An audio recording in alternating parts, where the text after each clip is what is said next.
नमस्कार, मैं हूं निकिता और आप देख रहे हैं सत्यहिंदी.com। चलिए एक नजर डालते हैं अब तक की सुर्खियों पर। प्रधानमंत्री नरेंद्र मोदी आज मंगलवार 22 अगस्त को दक्षिण अफ्रीका और ग्रीस की 4 दिवसीय यात्रा के लिए सुबह 7 बजे भारत से रवाना हुए और अब वे दक्षिण अफ्रीका के जोहान्सबर्ग पहुंच चुके हैं, जहां वे 15वें ब्रिक्स शिखर सम्मेलन में हिस्सा लेंगे। बता दें कि जोहान्सबर्ग में पहुंचने पर पीएम मोदी का विशेष आध्यात्मिक स्वागत हुआ। इसके अलावा एयरपोर्ट पर भी उनके स्वागत के लिए बड़ी संख्या में भारतीय समुदाय के लोग पहुंचे। इस दौरान दक्षिण अफ्रीका में आर्य समाज के अध्यक्ष आरटी नानकचंद शानंद और भारतीय समुदाय के एक अन्य सदस्य ने जोहान्सबर्ग में प्रधानमंत्री नरेंद्र मोदी को राखी बांधी। वहीं पीएम मोदी ने इस विशेष स्वागत के लिए लोगों को आभार जताया। आपको बता दें कि ब्रिक्स सदस्य देशों में भारत के अलावा रूस, चीन, ब्राजील और दक्षिण अफ्रीका शामिल हैं। साथ ही बता दें कि साल 2019 के बाद कोविड-19 महामारी के कारण लगातार 3 सालों तक ब्रिक्स की मीटिंग वर्चुअल मोड में आयोजित की जा रही थी। वह महामारी के बाद यह पहला मौका है जब BRICS summit in person summit होगी। बता दें कि पीएम मोदी दक्षिण अफ्रीका के बाद 25 अगस्त को ग्रीस जाएंगे, जहां वे ग्रीस के प्रधानमंत्री कायरियाकोस मित्सोताकिस से मुलाकात करेंगे। इस साल के अंत में देश के 5 राज्यों में विधानसभा चुनाव होने हैं, जिनमें तेलंगाना भी शामिल है। वहीं इस बीच खबर है कि चुनाव से पहले तेलंगाना में बीजेपी को झटका लगा है। दरअसल भद्राद्री कोठागुडेम जिले के बीजेपी अध्यक्ष कोनेरू सत्यनारायण उर्फ चिन्नी ने मंगलवार 22 अगस्त को पार्टी का दामन छोड़ दिया है और खबर है कि वह जल्द ही राज्य की सत्तारूढ़ बीआरएस में शामिल होंगे। दरअसल पार्टी से इस्तीफा देने के बाद उन्होंने मुख्यमंत्री के चंद्रशेखर राव से और एमएलसी कविता से मुलाकात की, जिन्होंने उन्हें पार्टी में आमंत्रित किया।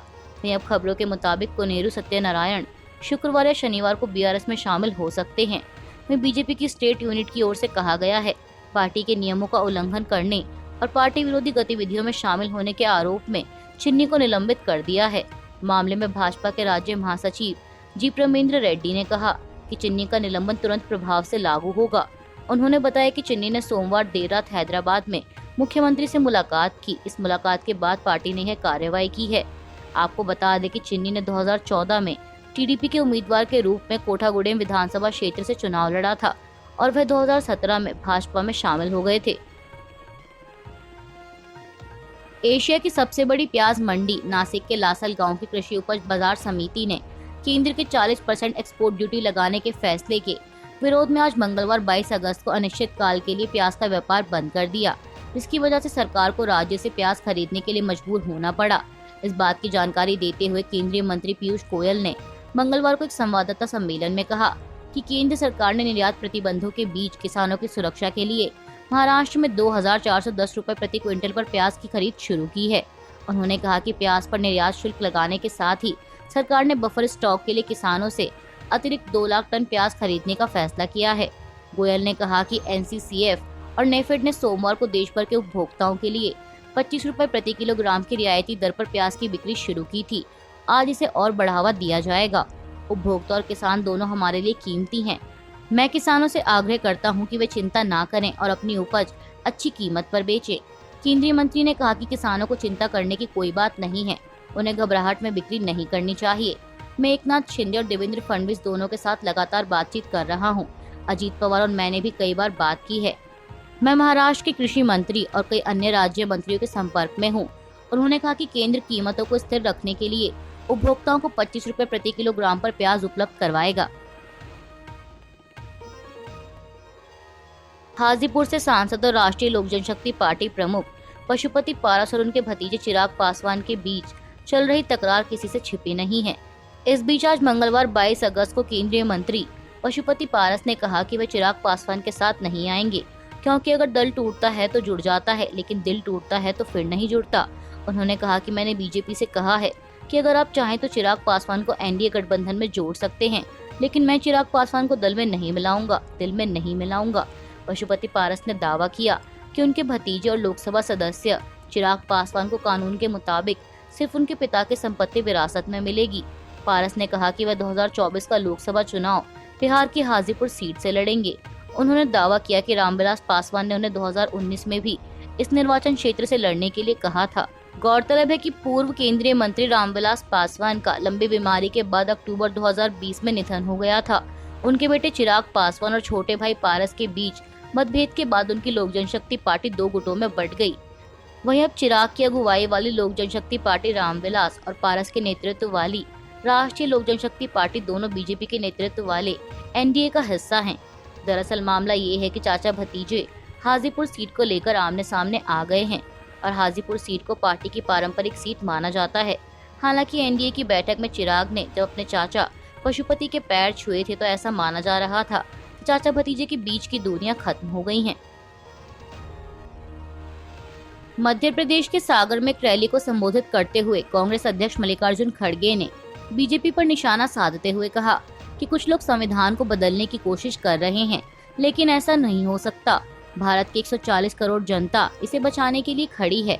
खड़गे ने कहा कि मैं वादा करता हूं कि अगर कांग्रेस सत्ता में आएगी तो किसानों को कर्ज से राहत मिलेगी, रसोई गैस 500 रुपए में मिलेगी, महिलाओं को 1500 रुपए प्रति माह मिलेंगे, सरकारी कर्मचारी को पेंशन मिलेगी और 100 यूनिट तक बिजली मुफ्त मिलेगी। इसके अलावा हम राज्य में जातिगत जनगणना भी करवाएंगे।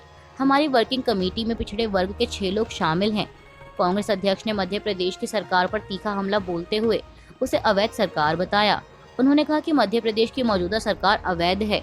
बीजेपी ने हमारे विधायकों को तोड़ लिया, वहीं कांग्रेस ने अपने सिद्धांतों पर सरकार बनाई है।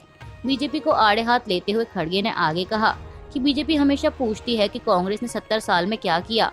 हमने संविधान बचाकर रखा, लोकतंत्र को बचाकर रखा, इसलिए नरेंद्र मोदी प्रधानमंत्री बने। आपने ईडी का डर दिखाकर अपनी सरकार बनाई, ऐसा ही कुछ कर्नाटक और मणिपुर में भी किया। बीजेपी जहां सरकार नहीं बना पाती वहां ऐसा ही करती है। कर्नाटक के बागलकोट जिले के एक पुलिस स्टेशन में अभिनेता प्रकाश राज के खिलाफ एक सोशल मीडिया पोस्ट को लेकर मामला दर्ज किया गया है। दरअसल अभिनेता पर आरोप है कि उन्होंने चंद्रयान 3 का मजाक उड़ाया था। पुलिस ने बताया कि हिंदू संगठन ने चंद्रयान 3 पर प्रकाश राज द्वारा किए गए पोस्ट को लेकर उनके खिलाफ शिकायत दर्ज कराई है और कार्रवाई की मांग की है। दरअसल प्रकाश राज ने रविवार को एक कार्टून साझा किया था जिसमें एक व्यक्ति शर्ट पहने हुए है और कमर पट्टे से एक बर्तन में चाय डाल रहा है। उन्होंने तस्वीर के साथ कन्नड़ में लिखा, ताज़ा खबर, चंद्रयान से पहली तस्वीर आई है, #विक्रम लैंडर, बस पूछ रहा हूँ। हालांकि प्रकाश राज ने कार्टून में दिख रहे व्यक्ति के बारे में विशेष तौर पर कुछ नहीं लिखा था, लेकिन सोशल मीडिया यूजर्स ने इसे भारतीय अंतरिक्ष अनुसंधान संगठन के पूर्व प्रमुख के मखौल के तौर पर लिया और अभिनेता को आड़े हाथ लिया। आपको बता दें कि अभिनेता को आड़े हाथ लेने वालों में कांग्रेस प्रवक्ता अभिषेक सिंघवी भी शामिल हैं। उन्होंने कहा कि मैं प्रकाश राज की इस शर्मनाक ट्वीट के लिए निंदा करता हूं। इसरो की सफलता भारत की सफलता है। वहीं अभिनेता ने सोमवार को सोशल मीडिया प्लेटफॉर्म एक्स पर पोस्ट कर अपनी सफाई में कहा कि उनकी पूर्व पोस्ट पुराने परिहास का संदर्भ था जो 1969 में अमेरिकी अंतरिक्ष यात्री और चंद्रमा पर पहली बार कदम रखने वाले नील आर्मस्ट्रांग के समय का है। प्रकाश राज ने पोस्ट किया कि नफरत केवल नफरत देखती है। मैं आर्मस्ट्रांग के समय के परिहास का संदर्भ दे रहा था। उन्होंने लिखा कि अगर आप परिहास समझ नहीं सके तो यह परिहास आपके लिए है। परिपक्व बनो, #बस पूछ रहा हूँ। अभी के लिए बस इतना ही। बाकी की खबरों के लिए बने रहिए सत्यहिंदी.com के साथ।